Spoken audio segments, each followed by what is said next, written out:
Chiefs. The kick is away and good. The Chiefs are champions of Super Bowl 57.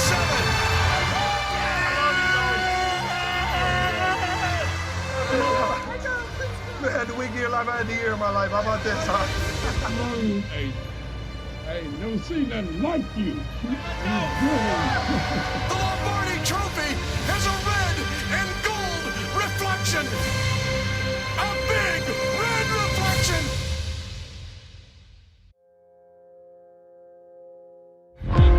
Holmes throws and he's picked off. And this one's going back for a touchdown. The team is crumbling before our very eyes. Chiefs have now lost 3 out of 4, 4 out of 6, 5 out of 8. Self-destructed on the field, imploded on the sideline yesterday. And then Mahomes, the last 2 weeks, he got 3 touchdowns, 3 interceptions, and a fumble. Level of concern if you are Andy Reid or anyone within the organization. Your level of concern is high. Breaks a tackle, 35-30, stays in bounds, touchdown! I will be back here. I will be back here, and I will be back with vengeance.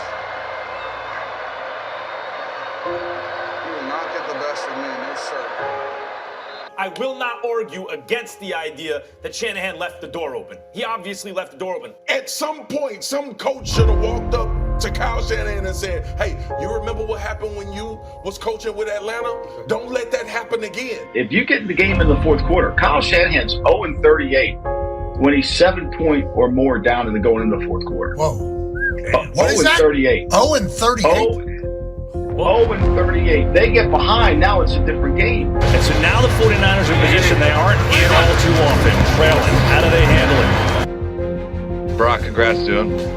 Yes, sir. Thanks, Coach. Hey, man. Hey, dude, you come in an awesome situation for you. It's a hell of a day for you, man. Yes, sir. Purdy pressured. Purdy throws.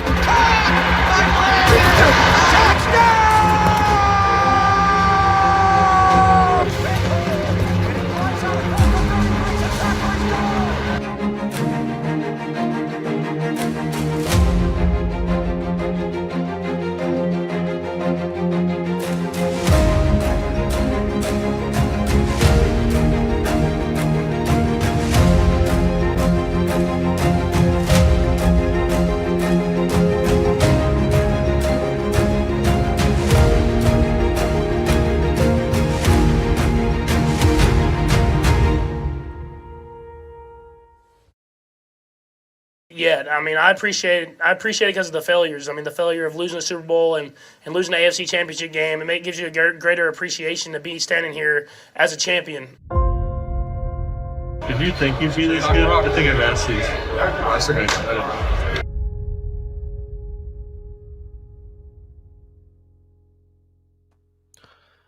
Hello, and welcome back to another episode of the On the Sideline podcast with Jackson and Kyle. I am Jackson, and I'm joined, as always, by the man who knew he could be this good. Kyle, how are you doing?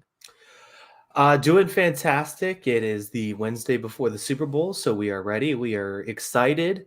The anticipation is brewing, and that video is fantastic. Kudos to you. Got chills, man. Chills. Yeah. Good. Yeah, that's I think that's the most fun I have. I don't know if how many other people like it, but it's really for me. That's the one for me, Kyle. Yeah, I think everyone enjoys it. So, yeah, I think that is I think it's great for everybody. Yeah, okay, good. Yeah, Kyle, it is Super Bowl. Well, it's not Super Bowl Sunday. It is the Wednesday before Super Bowl Sunday, our last preview show of the year. Very sad, but very exciting. Very exciting indeed. Obviously, you don't want the NFL season to end, but you can't get a better matchup than these two teams here. So, they've been two of the 6 or 7 best teams this season. I know we're going to talk about some of the ups and downs that they've gone through this year, but we're at this point now to where, it is the biggest game of the year, and this feels like the right two teams based on what we've seen this season, and especially the most recent few weeks. So we're excited for this one. We're excited to see this rematch after just a few seasons, and yeah, let's get into it, man. Yes, let's just get into it. So 49ers versus Chiefs. We're gonna spend the whole podcast talking about this. So it should be a lot of fun. Also, I should mention apologies about everyone who tuned in last Sunday. I had to deal with a pipe bursting in my house, so that was a whole hassle. And we're still something we're fixing, but thanks to everyone for understanding. But yeah, I mean, there's so many ways we can go with this. I'm trying to figure out where the best way. Should we just start with the Mahomes stuff? I mean, Mahomes is the guy who's getting all of the buzz right now.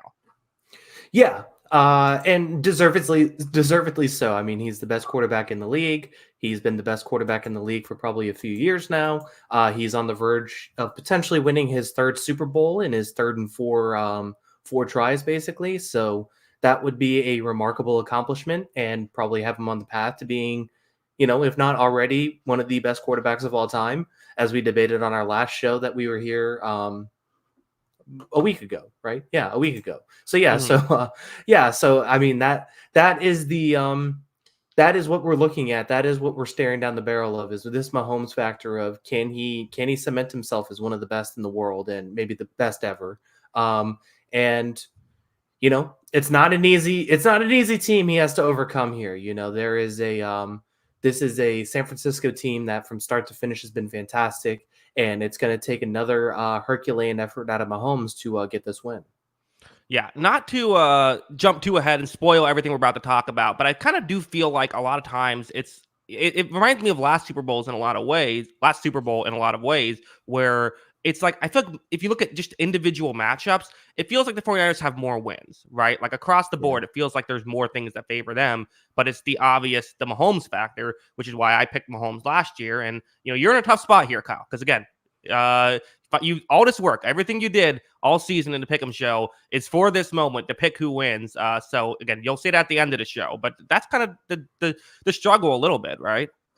It is the struggle for sure. And I look at this matchup and it kind of reminds me of, in ways, just a few years ago when Tampa Bay played Kansas City, right? Where, I think Tampa Bay looked like the better roster top to bottom, but the fact that there was the Mahomes factor then too. Like, do we actually pick against this guy? This guy can, almost move mountains as far as football players go.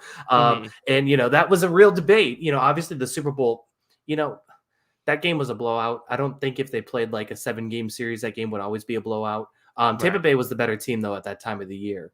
But yeah, you just said the argument was Mahomes is going to make a bunch of plays and that's going to be the difference. And I think that's even more of the case in this one because, yes, I think San Francisco is the more talented team, but Mahomes is playing his best football of the year these past 2 weeks. During the playoffs, he has risen to the occasion. Kansas City has risen to the occasion, and it feels like they're peaking at the right time of the year, which is something that feels like a big thing. You can't grade momentum, you can't put a stat on momentum. But it feels like at this moment, Patrick Mahomes has the momentum and Kansas City has the momentum. That's the question, right? Is how much do we take week? I mean, it's funny, Kyle, I was looking back, it was before week 17. So there's only 2 games left in the season. I did my power rankings of teams most likely to win the Super Bowl. I had the Chiefs 5th. And basically every comment was, you're a crazy person. That was with 2 weeks left in the season. So it's not even like they've been doing great for, the past month of the season. And then here they've been pretty much, it's just been the postseason. And the question is, how much do we factor in the regular season when talking about them, which is something I'm sure we'll get into. Kyle, I want to start off by talking about zone coverage. The 49ers like to play their zone coverage. This is the big thing they do. Usually zone coverage on first and second with the occasional man coverage on third. Also, super chat from Overlap 618. This is Overlap. I am excited for the stream. Well, we're excited to have you, Overlap. Yeah. Thank you, Overlap, for coming. Thank you for everyone for checking in. Make sure to hit that like button. And, if you have any questions, feel free to drop in the chat throughout the show. Yeah. Yes, exactly. But for the zone coverage thing, Kelsey dominant against zone coverage. We all know that. It's been good against man, but just not what he used to be. Rasheed Rice, another guy who's a great zone beater. So it's that question of, do you play what you're good at, or do you go kind of against what you're good at? Because that's what I think they're going to play a lot of zone. And I see Kelsey having some success. He didn't do crazy numbers the first time they played, but when they kind of looked towards him, he was usually open in that game. So I think that is probably Kansas City's biggest matchup advantage in this game. I think it is the matchup advantage, and it is also one of my keys to the Kansas City offense versus the San Francisco defense is that zone coverage against Kansas City's offense. Because you're right, you explained it very well, and I don't think San Francisco's defense, I mean, football in its essence is a complicated sport, I think, but San Francisco's defense is not like a complex system. They rush their 4 guys, they sit back in zone coverage, and I think the one wrinkle they do compared to other teams that play a lot of zone coverage is they are probably better than any other zone defense at taking away the middle of the field, right? Because they have guys such as Fred Warner, Dre Greenlaw. I will say it hasn't been as good without Talanoa Hufanga there, who's on IR, obviously not playing in this Super Bowl. He was a big piece of that too. But with Fred Warner, Dre Greenlaw, all of those other guys in the middle of the field, they really do a good job of protecting the middle of the field in zone defense, right? That's something that they kind of strive towards. And historically, Kansas City, like you said, they've eaten up zone defense. That's kind of their bread and butter, especially in the, Kelce post Tyreek Hill era. That's where Travis Kelce, just kind of, that's what he's made his career off of, destroying zone defenses. So that would be the argument is Kansas City could still do that again. But the question I have is San Francisco's zone defense actually built to contain Kansas City's offense in a way? Because it still forces things to the outside. And, that's still where Kansas City's at its weakest at this point. I know that Rashee Rice has played well in the postseason, and Valdez-Scantling came up with a big play, I think the last 2 weeks even, definitely in the end of the game against the Ravens one. But can Kansas City make enough plays on the outside to kind of stretch that zone defense out, make them cover the perimeter a little bit more, or can they still play that zone, rush for, maybe get some pressure and kind of muck things up? Well, and here's the weird thing too is like you think, oh, Dre Greenlaw, Fred Warner, no way any tight end can have success against them. And while you're right, they do take away the middle pretty well. It does feel like tight ends can still find ways to have success. Sam Laporta just last week had a lot of yards against them. And a game, when I was going back into research, so there was the 49ers played the Cardinals December 17th. And to me, that was an interesting. I think there's parallels between both, Kyler being very mobile and kind of their number one option being a tight end, Trey McBride. McBride had over 100 yards in that game. He was kind of the only player that had, they got kind of covered up everyone else.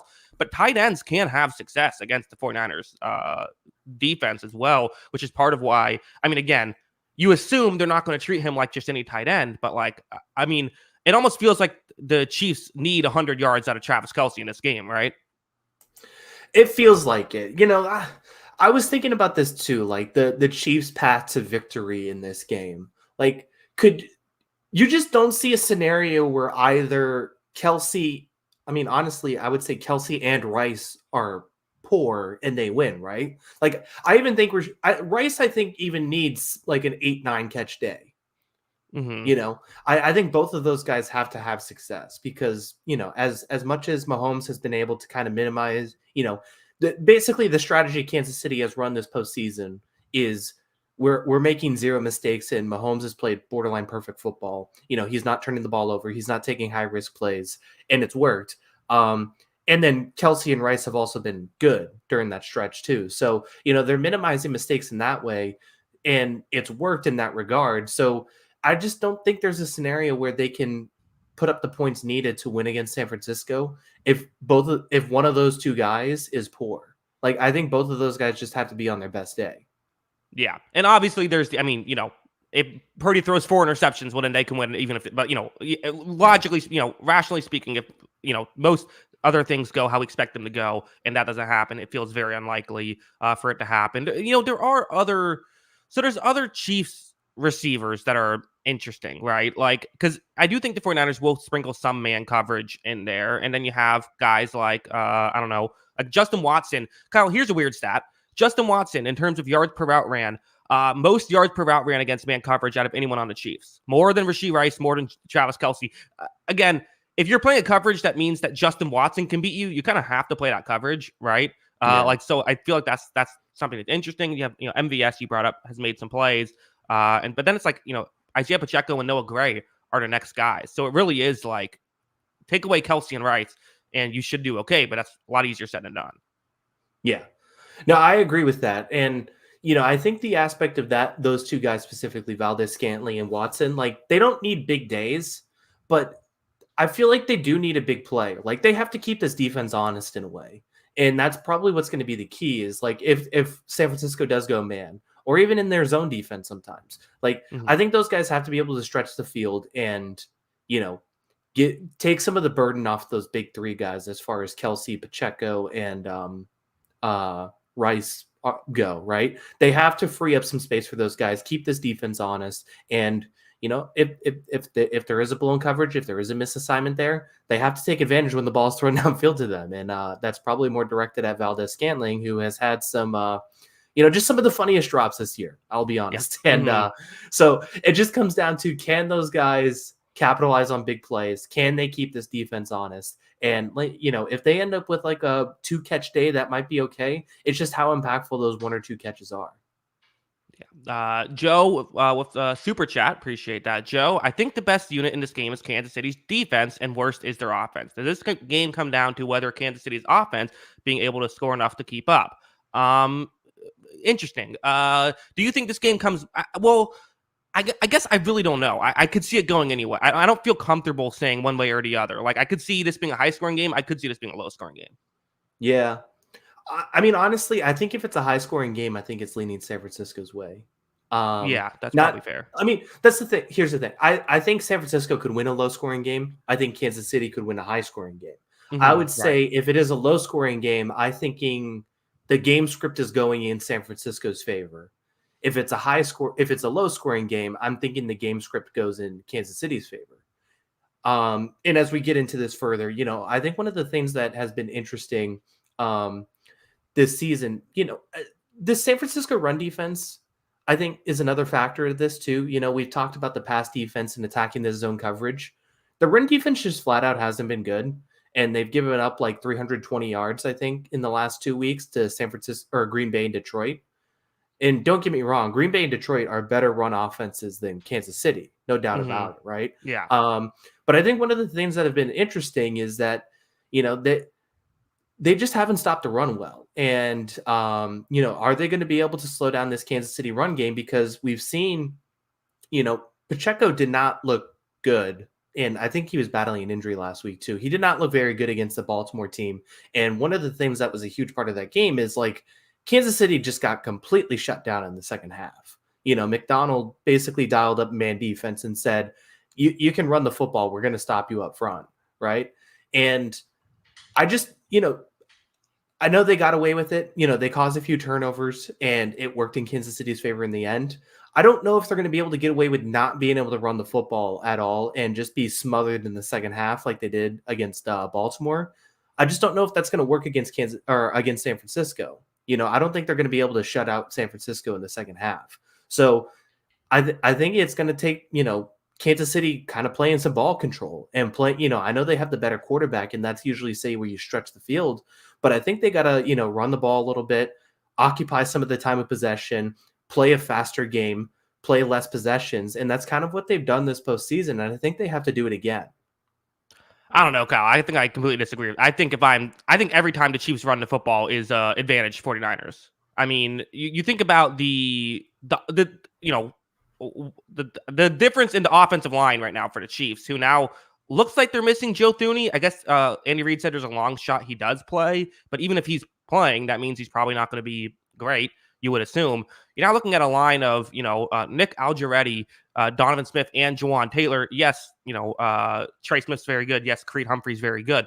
But, against this ferocious 49ers front seven, and I get what you're saying, the overall numbers for the 49ers haven't been great this year, but I still feel like the talent's going to win. Like, that's still not a situation I would want to be in if I'm I think the only reason you do that is if you're up big or if it happens to be working. But on paper, I feel like that's kind of a mismatch for San Francisco's favor. On paper, it does, but that's my problem is San Francisco hasn't looked good in that spot. I think we could, getting into this matchup, I guess we should talk, I mean, should we get into defensive line versus offensive line here? Sure. Yeah. Because this looks like a massive mismatch, right? Like, I think it is still a mismatch. I think San Francisco has the edge here. It's very obvious. This is not a pro Donovan Smith and Jawan Taylor podcast. I think everybody should know that who's listened to our show. And Nick Bosa has just been a absolute game wrecker this season. He's still as good as ever. Nick Bosa is a stud, but the other guys haven't been good, and that's part of my problem. And I think it's a I was looking. I just think the San Francisco defensive line has to be better than it's been this season, and it's not bad. But I saw an article. I'm going to quote it here. It's from The Ringer. Nick Bosa's 41 quarterback hits are 27 more than any other player on the team. Javon Hargrave has had moments, but he has zero sacks and 0 quarterback hits in 59 pass rush snaps through 2 playoff games. They added Chase Young. He hasn't exactly worked out. He has 0 sacks and 0 quarterback hits in 51 pass rush snaps in the postseason, and they both struggled against the run too. They have 11 quarterback hits in 2 playoff games, and Nick Bosa has accounted for 9 of those 11. Here's my counter to that. Okay, go. They play Green Bay and Detroit. 2 really good pass protecting teams. Sure, but I also look at it as those are good pass protecting teams. I agree. And the Chiefs are not the same level of that, but they also have the factor that's Mahomes, who he is I think he's the second least sacked quarterback in football, basically outside of Josh Allen.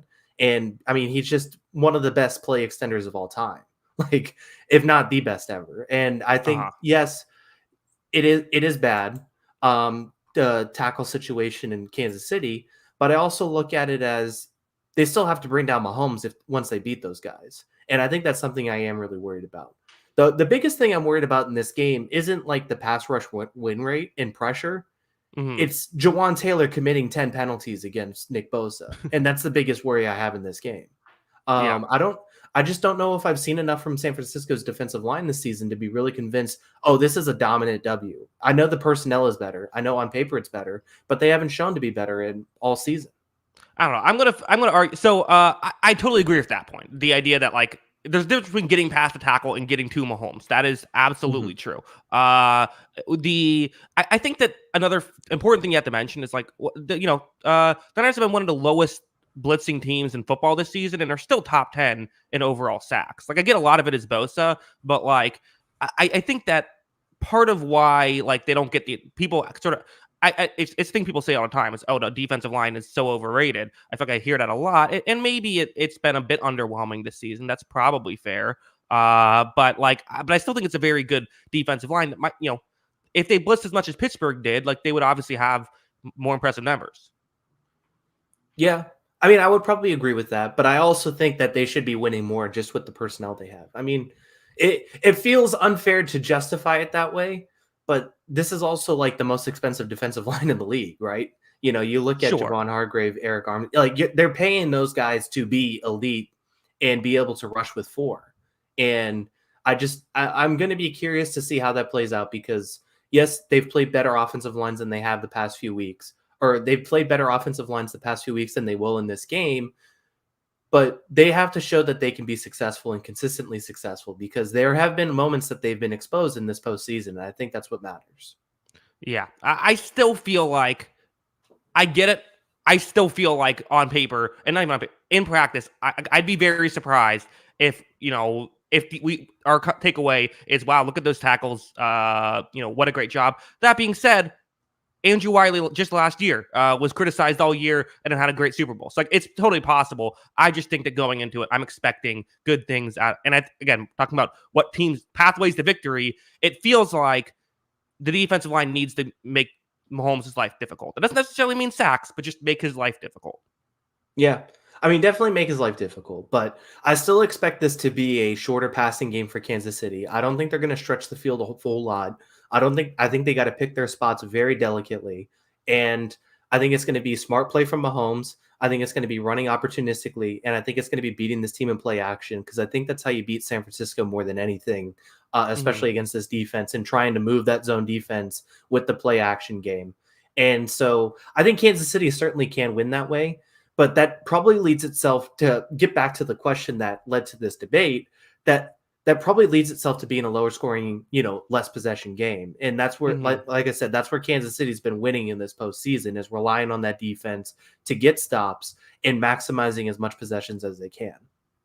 Yeah, it does feel like it's going to be a low, the Chiefs have played low possession games. I think that's probably going to continue in this one. So yeah, it should be, it should be a fascinating one. And I do think that the trenches are something we got to pay attention to. I also have to say, Andy Reid's not going to make the mistake he made in Super Bowl 55, where he just, his tackles are getting beaten. He says, well, got to keep both tight ends down the field, though, because we need to he'll help out his tackles if they're getting beaten this game, too. Like Nick Bosa, he's going to have maybe, I don't know, handful of one-on-one matchups in this game?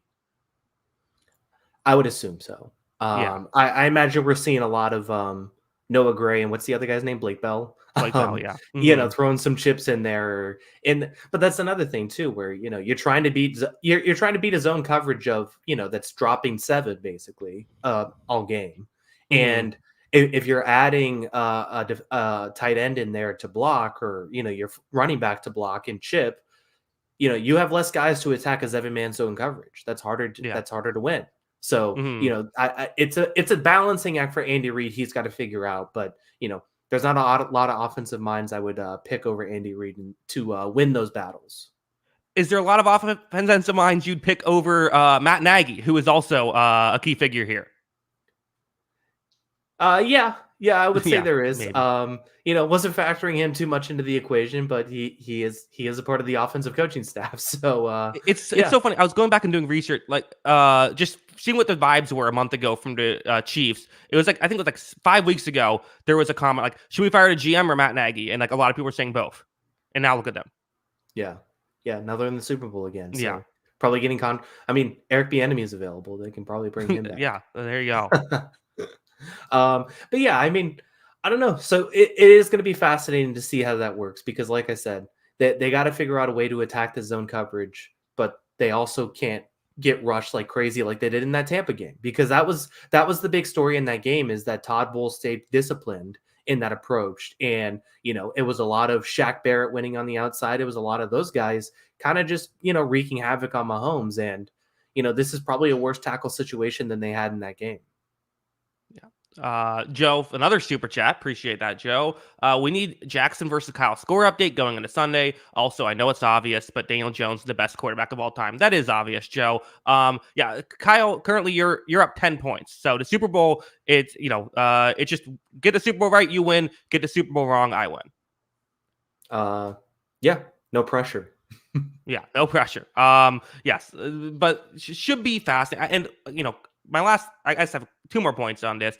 But schematically with the zone stuff, Andy Reid, they like to scheme this stuff up, kind of, put overload on one side, and hopefully one of them doesn't get picked up.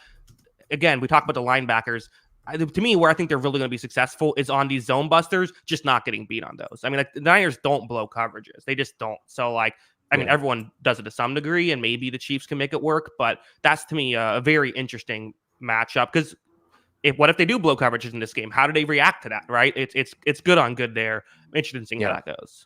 There's a lot of strengths on strengths here, isn't there? I was looking on both sides of the ball. I think there is a lot of strengths on strengths, and there are a few weaknesses on strengths. And I think it's going to be interesting to see how teams, protect themselves as far as I think the pass rush on both sides has a major strength advantage when you look at the on paper matchups. But I also think the coverage units match up really well. So I think it's going to be fascinating to see how those matchups win and how they protect themselves against their weaknesses. Yeah, and even both teams have kind of weak spots in their offensive line. So that's even you could say what the Chiefs receiving depth, but also 49ers don't have the best corner depth. So that matches up. Kyle, I found it. This is an insane stat I want to share you. I don't know what to make of it. It's just an interesting stat I want to talk about. Patrick Mahomes currently holds onto the ball 37th longest in football. That's out of I believe 43 eligible quarterbacks, something like that. His average depth of target is still just 38th in football. So he's holding onto the ball for forever. He's not throwing it down the field, and yet their numbers are great when he's throwing under 20 yards. So I don't know what's going on there. I have no thoughts on that, but he holds onto the ball for a while, won't push it down the field, and they're having success when he does that. Actually, passer rating 39th in football when he throws it more than 20 yards down the field. So they do not have success down the field at all this season. Yeah. And they've barely done it in the playoffs. Like that Valdez-Scantling play last week at the very end of the game was one. And I mean, there's been a couple other plays, and that's really it. And this feels disrespectful, but I don't mean it as disrespect because, I think Brady got this too, where like everyone says, oh, Brady loves the check down. I mean, the most impressive thing, Mahomes has played like just the cleanest football, of the year. Like as far as quarterback goes, he's been so good with the football and so careful with it, especially in these postseason games. And I just think it's been a huge factor to their success is that, he is taking what the defense gives him to the highest degree. And it's been so successful. Yeah, is fascinating. Although, and again, you think about it's interesting going back to the last time these teams played. It's so hard to do that because they're such different teams. Like Tyreek Hill had over 100 yards in that game. Mahomes had multiple picks in that game. I believe the only receiver who had more than one catch that's still on the team now is Travis Kelce. So it's a completely different game. You have to assume Mahomes is going to play a lot better than he did last time they played. You would assume so. I guess one of the factors that I think is going to be interesting, like Damian Williams, as I mentioned, the running game, Damian Williams was a big part of that game, and he made some big catches out of the backfield too, and could someone in this Chiefs backfield make some plays? Could a Clyde Edwards-Helaire, bounce back and have some moments in this game? Can Pacheco run? I still maintain that I think they have to make some plays out of the backfield. And even if it is, with that zone defense, like we said, covering the middle of the field, just the check down with those running backs, I think could be a big play in this game. Can that be a factor for this team? Over under on minutes into the game when we see Nick Bosa complain about getting held. Does it happen in the first quarter? The first pass play, probably. Probably, yeah, I think so. He was already complaining before the game even started, which is, listen, let's just call it how it is. Chiefs tackles hold a decent amount. They get called for it a decent amount, and also maybe didn't get called for it in the Super Bowl as often as some 49ers fans thought that they should have. Yeah. That's still my biggest. I am curious to see how this game's going to be officiated. Like, and I don't want to bring up the refs as like a major factor, but like, if they let Jawan Taylor get up to his BS, like that's going to be a huge factor in this game because, I mean, Jawan Taylor is a bad player when they give him like the leniency on his, false start basically. And when he gets away with some holding calls, and he's a horrible player when he doesn't get away with those. Like, so how does that factor into this game? Like, I do think that is an interesting wrinkle to it. I'm just, if Donovan Smith is a 2-time starting tackle, a Super Bowl champion, it's just incredible stuff. And he was actually good with the Bucs when they won it. So I don't know. Yeah. Nobody can call the left tackle the second most important position in the NFL if that guy wins 2 Super Bowls. I'm sorry. Okay. Maybe so. Kyle, the other side of the ball is another very fascinating thing. We'll start off with the quarterback again with Purdy because that's, obviously the attention and kind of is a big part of it, right? Where for Brock Purdy, again, you look at his numbers, like all his splits, everything, there really is no clear weakness. Like there is no one thing he does poorly or one thing he does better than it. He just mostly just, good across the board. I did see one number that actually, I feel like once I saw this, it perfectly made sense to me, like Brock Purdy. So if you look at his numbers, when he takes longer than 2.5 seconds to throw the ball versus when he gets rid of the ball in under 2.5 seconds, when he takes a while to get rid of the football, 31st PFF grade, but still, when he gets rid of the football quickly, he has the 31st Pro Football Focus grade, but still the best passer rating in football. When he takes longer to throw the football, second best PFF grade and best passer rating. So that kind of makes perfect sense, right? He's good at the playmaking stuff. When plays break down, he's good there. And he doesn't have to be good at the other stuff because the Shanahan scheme is so effective. It doesn't matter. Yeah. Yeah, he can get away with a lot of stuff because of that. And I think that's going to be the interesting factor of this game is just, what is Brock Purdy's poise going to be in this moment? Not only is it the biggest game of his life, right? I think it's a huge factor. He hasn't had the cleanest bill of record in this postseason. I mean, that's just honest, right? He's had a lot of batted balls. He's had some bad throws. He's had some bad throws turn into touchdowns or borderline touchdowns with that Brandon Ayuk play. So, yeah, I mean, is he going to be able to play a clean game? Is he going to be able to take care of the football? And how much trust does Mike Shanahan, wrong decade, how much trust does Kyle Shanahan give him in this moment? I think Kyle Shanahan has been very, lenient with giving Brock Purdy a longer leash this season, and I think he's earned some of that trust. But I also think he's made some mistakes too. In the biggest game of the season, how much is that trust going to be there? Yeah, it's interesting. I do think that how much do you run, especially, for Shanahan. I mean, that's kind of been a whole thing of him in previous Super Bowls is they want, people feel like he should run the ball more. So definitely, a lot of intrigue there. And I think for me, I trust Purdy to make plays. Like Purdy in his bad games has made plays. That's never been his issue. The only concern I have if I'm a 49ers fan is if he puts the ball in harm's way. Like that can't happen. Like he has to make sure that if he turns the ball over multiple times, that's a huge issue. I think you can maybe get away with one turnover, but like I don't think you can fall down 17 at the half in this game and come back. You were able to do it against Detroit. I don't think it's happening here. Yeah. And not to mention, like, I also think he has been very good at Mahomes isn't going to turn the ball over on the other side, right? It would be rare. It would be unexpected if Mahomes does turn the ball over. So I just think that turnover factor is going to be paramount. And my biggest worry with Brock Purdy in this game, like you said, I trust him to make some plays. I trust him to run the offense well and extend plays and hit some big plays in this game. The biggest thing I'm worried about for Brock Purdy is this Chiefs defense can really cover the football, right? They can cover downfield. They have aggressive corners. And, this is probably the best coverage unit he's going to see in this postseason. And how is he going to handle that matchup?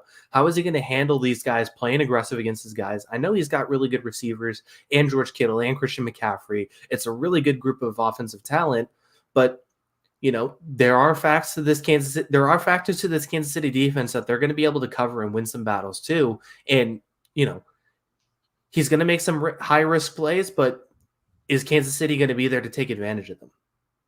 Yeah. It's interesting. And, we didn't talk about, I would say, well, I think Mahomes does a pretty good job at protecting the football. The team as a whole for Kansas City, not so much, right? Like the receivers have fumbled a lot and there have been drop passes turning into interceptions. As someone in the chat brings up, 49ers led the league in interceptions. But at the same time, yeah, I mean, it is what Purdy's, that's the one negative in Purdy's game, I feel like, is just the turnovers. Mm-hmm. Yeah, he's not afraid to take some risks, and sometimes it's fine, and sometimes it's going to come back to bite him. So it is going to be a huge factor in this game, and I think going against this Chiefs defense, I think one of the interesting things is they forced four turnovers this postseason. That's the most in the postseason so far. They have played 3 games, so more than some of the more than San Francisco, but they managed to force 4 turnovers, including 2 huge ones last week, right in the end zone. That was something they didn't do in the regular season. They were a bottom tier team when it came to takeaways. They only had 17 in the regular season. And so which Kansas City team are we going to see in this one? Turnovers are fluky in a way, but I do think that there are teams that play aggressive in a way to create turnovers. And Kansas City hasn't been that way most of the regular season. So are they going to be able to capitalize on Purdy's mistakes this game? Well, we got to talk about Steve Spagnuolo. And that, I think, is he might be the, I don't know, he's up there. I mean, Kyle Shanahan versus Steve Spagnuolo is like, that's a marquee match. That's a heavyweight bout that, could headline, I don't know, any big matchup. I don't know what I'm saying. Well, I don't know where my analogy was going there, but it's definitely a big time matchup. Spagnuolo likes to bring the safeties in, have the safety cover, somebody, and then have a defensive back blitz or have a linebacker blitz. The blitz can come from anywhere. It can confuse Purdy, and in a way, it actually matches up perfectly for San Francisco, right? Because you have Kittle and Juszczyk, who are going to be in the game on a lot of plays, who can pick up those blitzes, and also to have a ton of receivers who can win one-on-one matchups. The downside, of course, is that can you get some straight shots to Purdy, or can you get some, even just pressures to Purdy and cause him to make mistakes? Like Purdy's been good at navigating the pocket this season, but and he's been good against the blitz this season. I think a big part of that is the receivers he has around him. Who's going to win that matchup? Again, it feels to me like on paper, if Spagnuolo is going to get his blitzes, but if there is a team built to defend against that, it would be a team like the Niners. Yeah, it would be a team like the Niners, and like you said, They have Kansas City is the most successful blitzing team in the NFL. And as you put, excellently there, San Francisco has done very well against the blitz this season. Purdy's numbers are very good against the blitz, but part of what makes it successful as a blitz is you re-blitz, you throw two blitz, right? That's what successful offenses do. The tough thing with Spagnuolo is it is very hard to predict who's actually blitzing. Right. They disguise it better than anybody. So how are they able to attack that is going to be key. And if they make the right reads, and if the problem is that if they make the wrong reads, it's probably going to turn into a turnover. So can they play that, a clean game? And it's going to be very, very key. And, if Kansas City does decide to blitz, it's if Kansas City does decide to blitz, it's again coming down to this coverage unit. They have to win on the outside. They have to win against Brandon Ayuk, Deebo Samuel, George Kittle, because they have the talent to do it. But it is going to come down to can they win those matchups and let that rush get there, get that pass rush to Purdy and force some mistakes. Super chat. Jawan Jennings needs to have a game blocking / receiving. I could see him coming through, although I don't know if he needs to, because again, there are so many other options. He's you can make an argument he's their number 3 receiver, but their 6th option, because you also have McCaffrey, Kittle, and then even Juszczyk. They target a decent amount. Juszczyk had a great game the last time these two teams played in the Super Bowl. He nearly had 2 touchdowns in that one, interestingly enough. And what the Chiefs did last time was they played a lot of 2 safety deep coverages, and they were actually able to stop the run okay. Like if you go back and look at it, like I think the 49ers had around like 4 yards per carry, and they had a few like Deebo Samuel jet sweep motions that got them a decent amount of chunk plays. I think that might be what they try to do, is more of these non-traditional runs. But yeah, back to the passing. I mean, the other side of things though is if they're bringing a safety in and blitzing, well, now you got L'Jarius Sneed on Brandon Ayuk one-on-one on the outside. Who the hell knows who's winning that matchup? Yeah, that's a really good matchup, right? That is also a top billing thing. And Ayuk is a big play threat. He's played very well this season and hit a big play last week. Had some luck factor into that, but he is a guy who could beat a team over the top. And that's not factoring in even like you have to account for everybody in San Francisco, and that's what makes it so hard.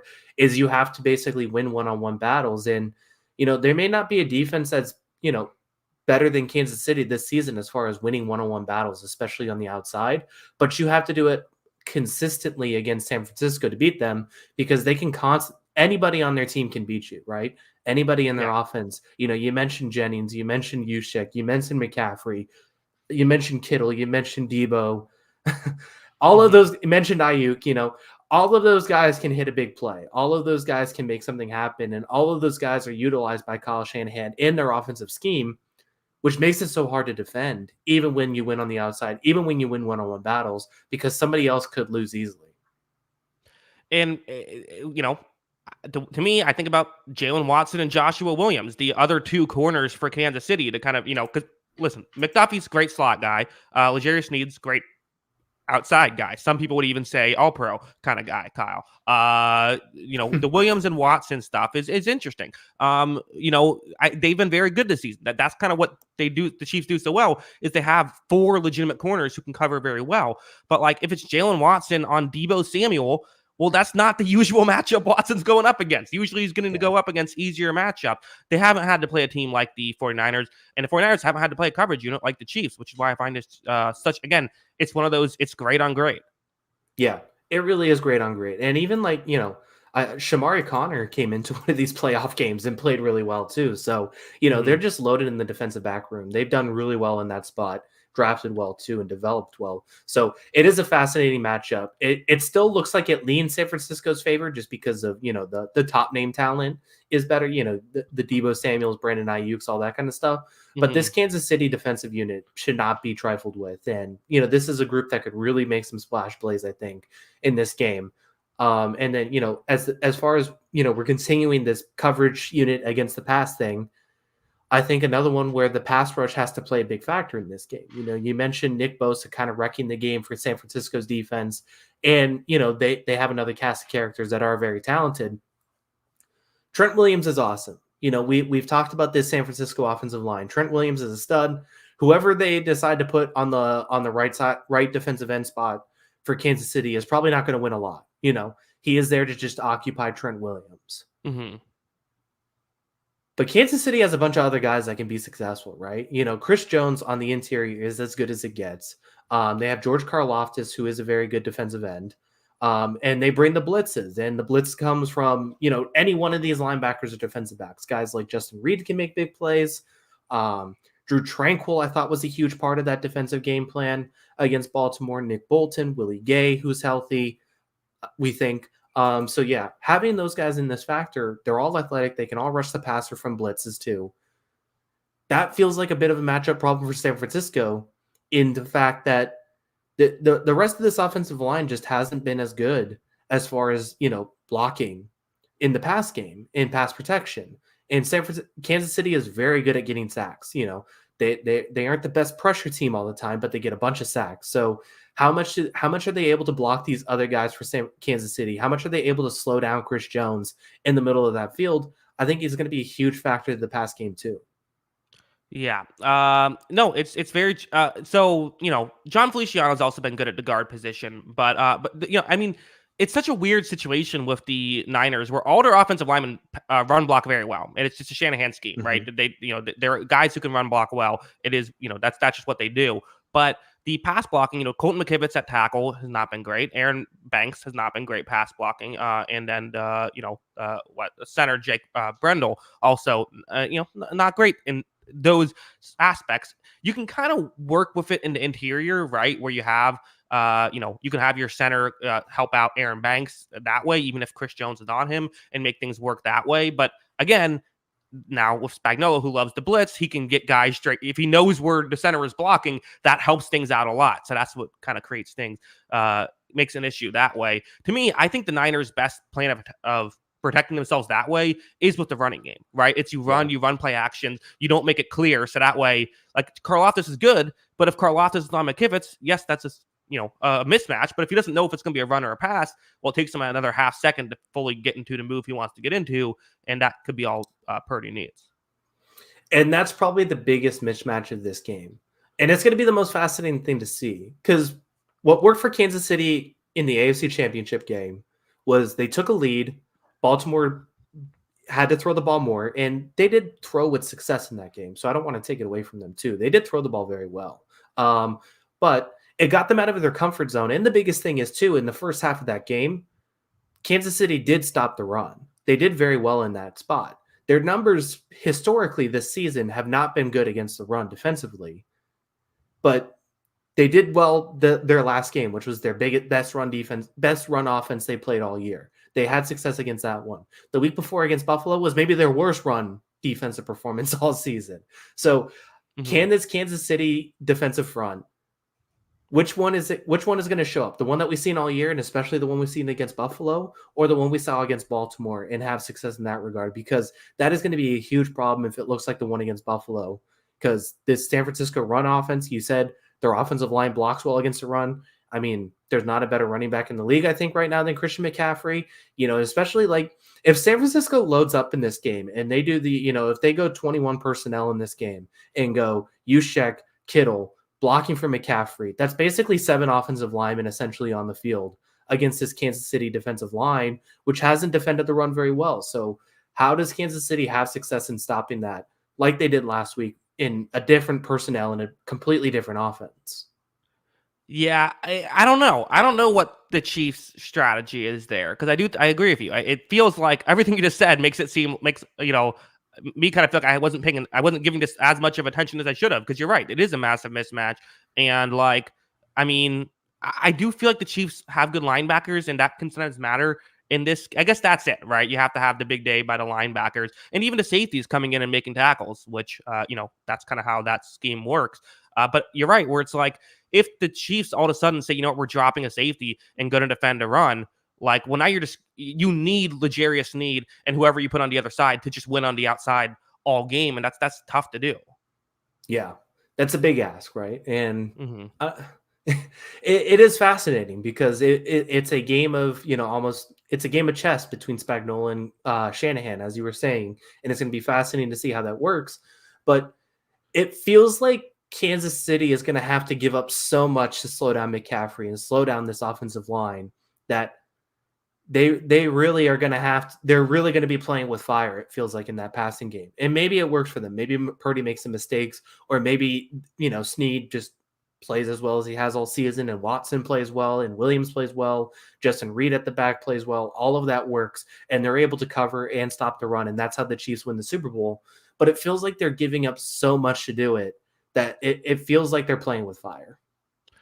All right. Kyle, I have a question for you. Okay. Let's say the 49ers, things go well. They're up 20-10, 10 minutes left in the game, and they get the ball. Just get an interception. How many times is Kyle Shanahan running the football out of the next 3 plays? Well, if it was the Falcons-Patriots Super Bowl, it'd be none. But no, I'm just kidding. Or the Chiefs-49ers one. Right. He's got to, this is why you go and pay for Christian McCaffrey, right? This is the spot you pay for him for, to run the ball 3 times here, kill clock, and try and get first downs, or at least the first 2 plays, and then figure out where you are at in third down. And I think early downs are going to be a huge factor into this, right? Like, San Francisco is the best early down team in football. They're so successful in first and second down. And part of that is because they have the best run game in football and the best pass game in football by EPA standards and success rate standards. They're first in both. So I think early downs are going to be so important in this game because Kansas City has to get off the field. They have to stop this team. And this Kansas City defense is good. So, it feels unfair to say they're at a disadvantage, but they're at a disadvantage because they're playing the best offense in the NFL. It comes down to, can they stop them early? Because, as we said, picking your blitz spots, trying to confuse Brock Purdy on the blitz, rushing the passer, all of that comes down to, you have to force San Francisco into third and longs. Everything that Kansas City is going to do well in this game, and everything we say is their matchup advantage, comes down to the fact that they have to get San Francisco into third and long situations, or not even third and long, third and pass situations. And if they're able to get in third and pass situations frequently against San Francisco, I think that's where Kansas City's defense could win. Where they all of a sudden gain the matchup advantage. And so, yeah, I think that's going to be a huge factor. Yeah, it's such an interesting moment. I mean, we haven't talked about Kyle Shanahan a lot here, but obviously, that's a huge thing with him, right? I mean, he's someone who is now, he's known for the 2 biggest blown leads in Super Bowl history. I mean, because it was the 28-3. That's obviously number 1. 10 points. I think you have to say that the Chiefs Niners last time they played is the 2nd biggest blown lead in Super Bowl history. 10 points with I think it was 7 minutes left. I mean, this is the ultimate redemption, and I don't care what happens. Really, I like both these teams. I want Shanahan to have a lead of 10 minutes left. I want to see what happens. That's what I want. I want to just, that to me, make the storyline work. Either then the Niners win or they don't, but that's the best situation. It certainly would be. You do have to show your dog. Oh, where is she? I think your dog makes a noise. Yeah, she's been sick, so she's not feeling too well. But, no. Luna. Where are you? There she is. Oh. Say hi, Luna. Yeah, she's not doing too well, but it's okay. We're grinding. Okay. Mm-hmm. But yeah, what was I saying? Yeah, that'd be really exciting, right? Yes, it feels unfair to pigeonhole Kyle Shanahan's career into those 2 blown leads, but that's what it is at this point, right? It's 2 Super Bowls. So it's going to be fascinating to see how he manages those situations, and if they're put in that situation, is he going to be able to run the ball, stay disciplined, and make the right plays? So I'm excited for this game. I'm excited to see how it plays out. And, it'd be great. There's so many storylines. Is it going to be the 49ers revenge tour, beating Kansas City and Philadelphia? Is it going to be Kansas City winning their 3rd Super Bowl? All of these factors are at play, and I think it's going to be awesome. Yeah, I don't know if it's really a revenge tour, but at least a revenge moment. Well, they've had 2 of them, right? They didn't beat Philadelphia in the regular season. Yeah, they didn't beat Philadelphia in the playoffs, but overcame that one in the regular season. And it can't be a revenge tour if you beat Green Bay for the 18th time in a row. That's fair. Yeah, you're right. Yeah. I believe also the last time they played the Lions in the playoffs, the 49ers won that one. When was the last time they played in the playoffs? I think it was they showed a broadcast. They showed a clip of it on the broadcast during the there was a real lion on the field. Yeah, that's right. It was one of the Montana years. That's okay. Okay, I'm with you. Yeah. Could you imagine? Like, why don't we do that all the time? Yeah, we should. Just be more Lions on the field. Just have a lion in this game. Why not? We should do more. We need more animal mascots. That's my opinion. Lion mascots. Texans can have a bull, like a real bull. Or just bowl if they want to do that instead. Probably cheaper. Who are the other ones? Falcon, eagle. Get a bald eagle flying around. Yeah, Chiefs should probably sit this one out. Yeah. Yeah. Yeah. All right. Well, Kyle, it all comes down to this. All season, it's been a great prediction season for you. You took the lead late in the year, haven't looked back. I believe, did you pick these two teams to make the Super Bowl preseason? Yeah. Our preview show, I picked San Francisco over Kansas City. Preview show, you picked San Francisco over Kansas City. You have a chance, first time ever in the 4 years you've been doing this, to win the Pick'em show. If you can successfully predict who is going to win the Super Bowl, Kyle, where are you going? Pressure's on, as you mentioned. There are big factors here. Like I said, I did get the spot to pick in this one. I did pick San Francisco preseason. I rode San Francisco all season. Even when they had that 3-game losing streak, I'm like, they're fine. Once they get healthy, they're going to roll. This is the most talented team in the league. I have felt that way all year. However, Kansas City, I swung the other way in the playoffs, right? I think part of the reason why I am in this spot picking today is because I picked Kansas City against Miami. I picked them against Baltimore. I didn't pick them against Buffalo, but I did feel justified for that pick. And that's part of the reason I'm in this spot is because I picked them and you picked them again. You picked Miami and Baltimore, and that's probably where I got the points total to match in my favor. So that's been a huge part of this too. So I could pick the team that I think has been the best all year, or I could pick the team that I rode with in the playoffs. And quite honest, I think is playing their best football at the right time of the season as far as the Chiefs go, where I don't know if San Francisco's played their best football at the right time of the year. I don't think they've played their best football the last 2 weeks, but they have won the games. So I went back and forth on this. This was a very hard decision for me. I think it could go either way. I think this is going to be a close game. I picked the San Francisco 49ers to win 24-21 in the Super Bowl. I think there is too much talent to overcome. I have maintained all year that as much as we want to make this a quarterback versus quarterback sport, and I think both of these quarterbacks are going to be hugely important in this game, as they are every week in the football season. This is an 11-man versus 11-man sport. I have maintained this the entire season because I'm sick of the quarterback talk, honestly, this season. And I don't want to pick it out of spite because of that, but I do think San Francisco is a better team. And I look for every which way to pick Kansas City in this game. But in the end, I couldn't go further than saying San Francisco has too many matchup advantages. And I think San Francisco wins this one 24-21. Yeah. Chat, let us know, who do you have winning these Super Bowl? Kyle, I have bad news, and the bad news is that I also agree with you. I am picking the 49ers as well. Even though when I first did my immediate preview show, it was late Sunday night on Conference Championship Sunday, I picked the Chiefs. I've since kind of gone back because I'm with you. I just feel like the Niners check off too many other boxes here. It isn't just a quarterback thing. Yes, it happened just against Baltimore, where the team that just had the better quarterback won the game. That doesn't mean I now think that no matter what happens, I'm always going to pick Patrick Mahomes to win any football game. So I'm with you. But again, I don't know. I'll say Niners win, 22-20 in triple overtime. Walk-off safety. That'd be pretty fun. Mm-hmm, yeah. Would you stay up all? We would have to postpone the show, by the way. I wouldn't be staying up all night for this. You wouldn't stay up. What would you be doing? Well, that's the thing. I might stay up all night for the game. I wouldn't do an hour show after it. Oh, come on. That'd be the most. You would do an hour show if it was triple overtime ending in a walk-off safety. Okay, fine. Maybe I would. I'd do an hour show just because of all the money I'd make from that. Yeah, fair enough. But yeah, I mean, I think it's a great point. We talked about it. This is very reminiscent to me of the Tampa Bay Kansas City game where we said, well, it's Mahomes, it's Mahomes, it's Mahomes. And it's like, oh, wait, he's running for his life this entire game. Like I said, I don't think this is going to be as big of a factor as that, but I do think there is some of that Mahomes is going to be running for his life factor. And he doesn't have Tyreek Hill this time. He doesn't have Tyreek Hill. He doesn't have that outside option. And I think what it came down to, I think the weakest part of the San Francisco defense is on the outside, and I just don't know if Kansas City is equipped enough to win there. And I think it is going to be a low possession game. I think it's going to be faster pace. And while I think Kansas City is going to try and like Moneyball theory this with the low possession game, I still think San Francisco is going to be able to maximize their possessions better.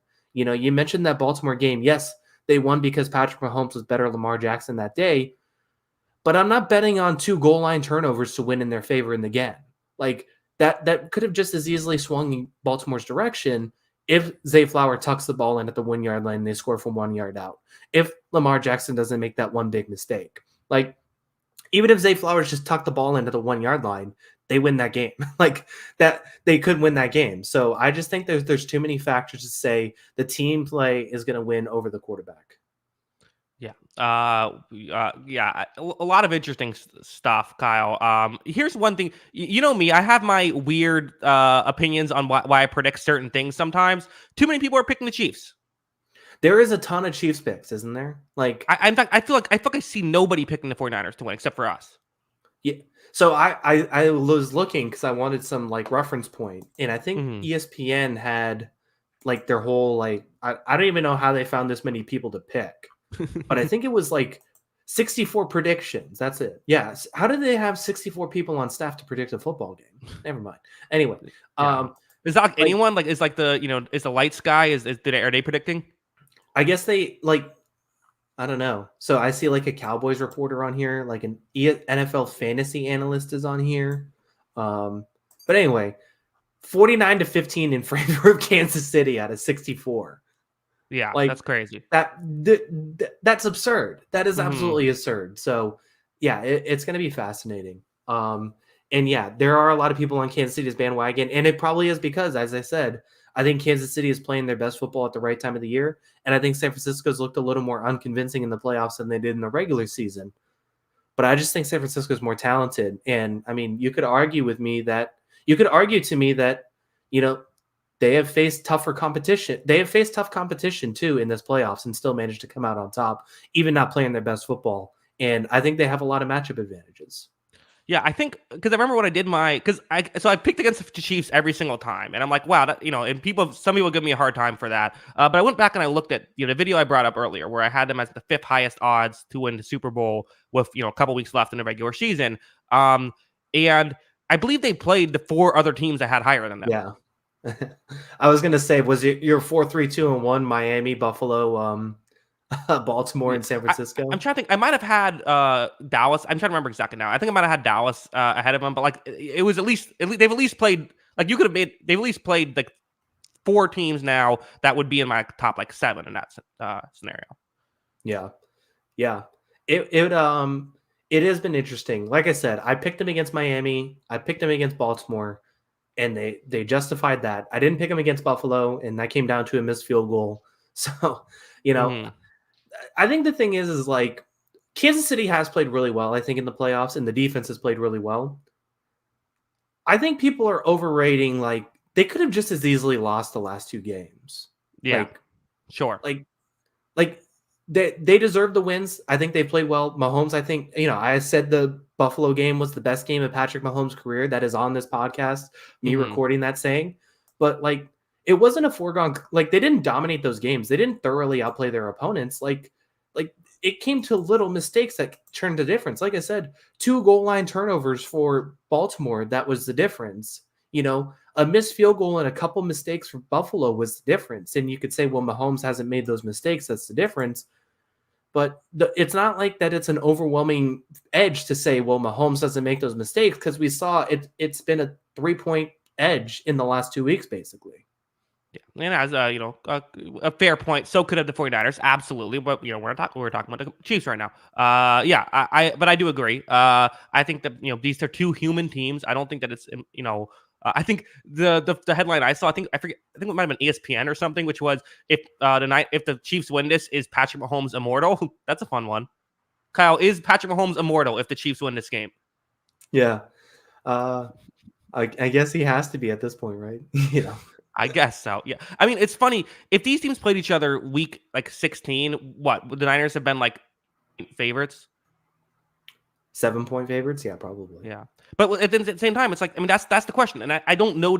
It's one of those things where predictions are always weird because, like, I don't know what to make of the fact that the Chiefs struggled all year and then now have played 3 great games in a row where they're playing. It's like, I don't know what to make of that. Like, I don't know, like, is that because they just turned a corner and are great? Or, like, did they, I think they were a better team against Buffalo. Like, they did have a goal line fumble in that one. But, like, did they, play a couple good games and then have a break go their way against Baltimore? I don't know what to make of it. I guess I would say that, I've said every single game, if Mahomes plays well and if Mahomes can win you any game, you're never out of it with Mahomes.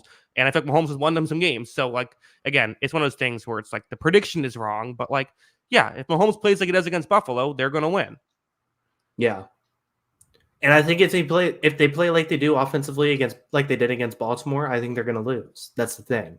Yeah. So, I think that's going to be a huge factor. And honestly, like, I said, if they play like they do against Baltimore offensively, I think they're going to lose. And I think if Mahomes plays like he did against Buffalo and the offense plays like they do against Buffalo, I still think they could lose, even though I think they would win in that scenario. Like, I think it's more likely that Mahomes plays great and San Francisco loses than Kansas City's offense struggles and Kansas City still wins, right? Like, I think that's the variance we're playing with. Yeah. And that's the talent variance. I think I agree. We didn't even talk about the special teams. Worried about Jake Moody at all? Yes. Yeah. Mm-hmm. Like, there are a lot. Like, I should be clear. Like, I picked this as a field goal game. Like, I am terrified of this pick. Like, you're guaranteeing that the Niners will win. Oh yeah, definitely. Mm-hmm. I am terrified of Patrick Mahomes. That's why I picked him twice in the postseason. I am terrified of picking for Kyle Shanahan, given the Super Bowl history that we mentioned. I am terrified for picking Jake Moody in a game that I think is going to be close, like especially against Harrison Butker, who's basically automatic in the postseason. So I'm terrified of all of that. I just think the talent's going to win out. Ultimate irony, and now me being the biggest diehard Chiefs fan for the remainder. I agree, dog.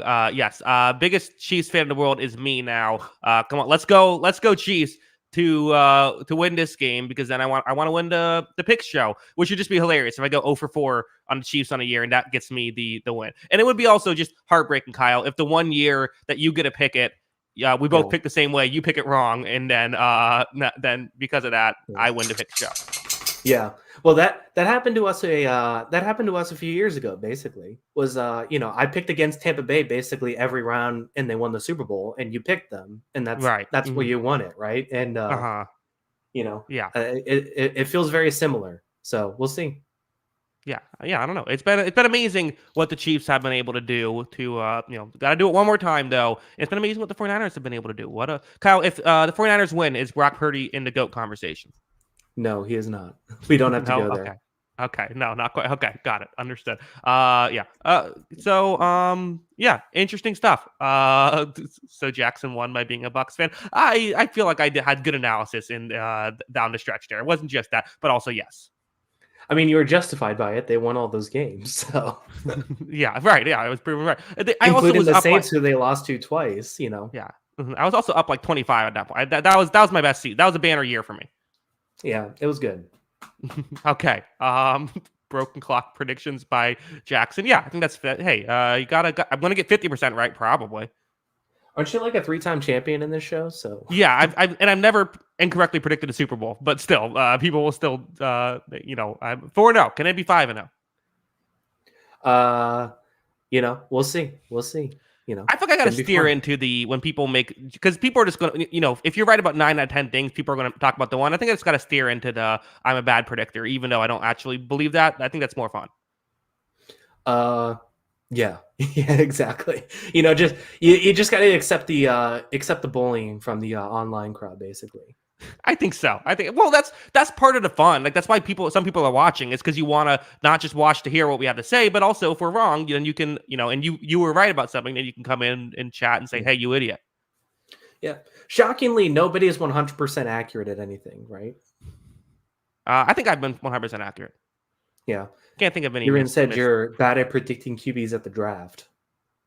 That's true. Unlike most people, I think you've been better at predicting. You've been better at predicting quarterback than receivers, honestly. Well, okay. I thought you were going to say something. No, okay. Yes, that's fair. Okay. Oh no, And no, don't worry. honestly, There's something you're even worse at. honestly, if someone is worse quality is bad at predicting quarterbacks at the draft, then everybody in the world is bad at it because like the best in the world are at like a 40% hit rate. Unless you're Green Bay, then you're amazing at it. Yeah, I don't know. The quarterback one, whatever. I don't think I think that's just difficult. Receiver, that's on me. I got nothing there, Kyle. Kadarius Toney could be a 2-time Super Bowl champion. Oh gosh, he's he's got more Instagram feeds and Instagram reels than touchdowns in the postseason. So maybe I don't know. Yeah, I don't know. It's tough. Listen, we're doing our best here. I don't promise to be right. I promise to try, in my opinion. That's all I do. Yeah, it's all justified. It's all we have good explanations for it. We just did an hour on this game. We both made pros and cons for why both teams will win. And I think it's a justified pick for San Francisco. And I laid out a great solution to why Kansas City would win too. So that's chat said your best isn't that great. Okay, well, why do we have to do that? Why are we just being mean? Why is that it? Yeah, this is a harsh crowd, man. It is. I think that. This is a good one. Which player would you like to see get a ring? Obviously, I'm not sure how many players in the Chiefs don't have one. So, I think Taylor Swift. Ooh, there you go. Does Travis Kelce propose to Taylor Swift after the game with the Super Bowl ring? Yeah, that's good. That somehow they already have made. Yeah, they just give her a Super Bowl ring and he gives it to her on one knee. There you go. Yeah, I like that. No, I mean, honestly, I don't know. Kittle would be cool. I think Kyle Shanahan himself would be cool. I'm a Tampa Bay fan, so I think John Lynch, that would be cool. But yeah, those are. All of those San Francisco guys, right? Like, Kittle, Juszczyk, Trent Williams, like all of those guys, they're all enjoyable football players. Fred Warner, he has been with that team for how long now? He would deserve one. Basically everyone besides Brock Purdy. Like he probably deserves it the least. No, I'm just kidding. Just kidding. Just wanted to get aggregated one more time. Okay, yeah, we got to get the number. We're on Twitter too, so we got to make sure we keep retention there. Yeah, exactly. Yeah. Okay. Good. Yeah, I guess that's Kyle. That's our show. How you feeling? It should be an awesome Super Bowl. It's gonna be fun. I think it is gonna be a good game. These two teams played a good game last Super Bowl, so I'm expecting it more of the same. Yeah. Looking forward. I don't really see a blowout here.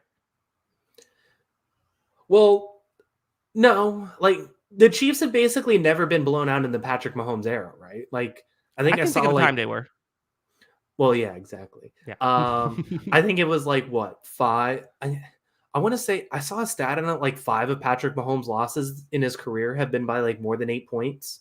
So probably a good idea to like predict Chiefs by a close loss. If you're predicting the Chiefs lose, it's probably going to be by a close loss. And unless it's one of those things again, unless Brock Purdy throws 4 interceptions, I don't see it being a blowout.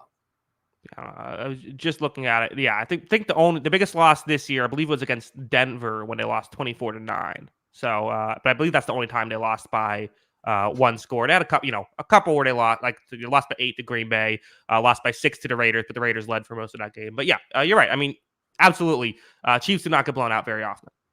Yeah, so I think it'll be close. I think it should be fun. Like I said, I think it's going to be faster paced. So maybe the Super Bowl breezes by. Are you excited for Usher? No. I'm not like. I usually don't listen to usually during a halftime show. I'm like getting videos ready and everything. So, but I'm not. I don't know. I'm not an Usher. Are you an Usher guy? I was always Team Neo. I'll be honest. Okay. I was Neo over Usher. So this isn't my best. Like this isn't my top billing. I thought last year's halftime show was really good. So it's going to be tough to top that one. What was last year's again? That was that was 2 years ago, I think. Sorry. Because 2 years ago was like all the rappers. Yeah, 2 years ago was really good. Who was last year? It was Rihanna. That's right. Yeah, that's it. Yeah. So she did pretty well too. So I don't even know who you. Yeah, I don't know. I'm always team I'm not Liam, like that's why. Usher's fine. Like I feel I've never once been like, oh hell yeah, Usher's on. Yeah, exactly. Yeah, I'm not like get this off. I'm not like, oh gross. It's just like whatever. You're never like, yeah. Exactly. Not quite. Right. Someone brings up, yeah, Rihanna super fan. Yeah, you're a huge Rihanna fan. I mean, she's like one of the most beautiful women ever. So, I can be a fan. Maybe that's an off-season podcast. As you just rank your most beautiful woman ever. Top She's 20 up there. beautiful woman ranked by you. Dua Lipa's up there. I mean, they're okay. Well, let's not actually do that. Was a joke bit. Let's not do the real bit here. Kyle, let me know where you can find us on Twitter before we head out. Yeah, make sure to follow us on Twitter. That is at Jackson Kruger. Make sure to follow me at by Kyle Gronin. And make sure to follow the account page at On the Sideline JK. That is at On the Sideline JK. Of course, if you like audio only podcasts, anywhere you get the podcast, search On the Sideline podcast. It should be available there. We will be live midnight Eastern on right after the Super Bowl to recap everything that happened. Make sure you check in and make fun of me for being 0 for 4 predicting Patrick Mahomes, but then congratulate me on winning the pick show. Yeah. Oh man, I'm gonna hate myself if San Francisco loses this. I want that to happen so badly now. I'm now rooting for the Chiefs like they're my team or something. Yeah. Hey, I've wrote it all year. Or we are Brock Purdy stands here, even though I made fun of him the last few weeks. Yeah, should be an awesome Super Bowl. I'm looking forward to it. Again, see you all on Sunday. Until next time, have a good one. Peace.